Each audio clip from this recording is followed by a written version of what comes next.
My interest in explaining this mystical science of the pineal gland is really thinking of the pineal gland as the brain's radio receiver. And it can only be activated through a certain process.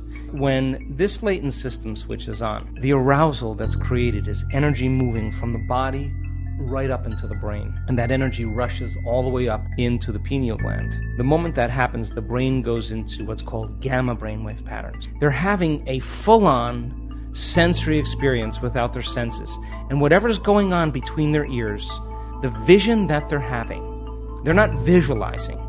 It's happening to them. And the person now is literally in a whole nother world. They're in another dimension. That's why the pineal gland is called the third eye, because it's a profound vision. Once the autonomic nervous system switches on and it goes into gamma brainwave patterns, that radio receiver has tiny little calcite crystals, stacked rumbo-hedrons that are on top of each other.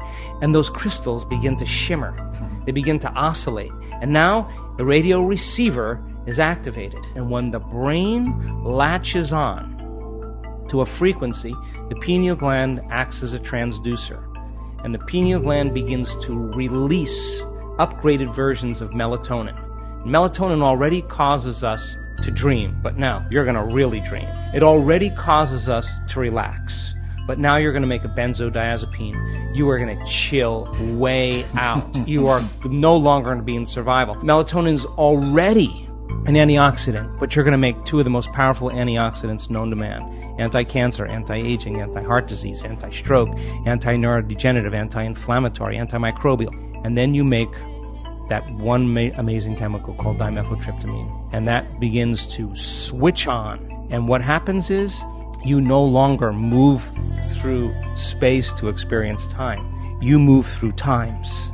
And you experience dimensions or spaces. And the biggest lie that we've ever been told is that we're linear beings living a linear life.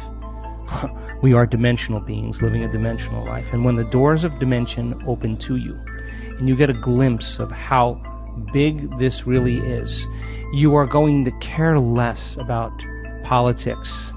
You're going to care less about who's famous and who isn't, because you're going to realize you're all of that and more.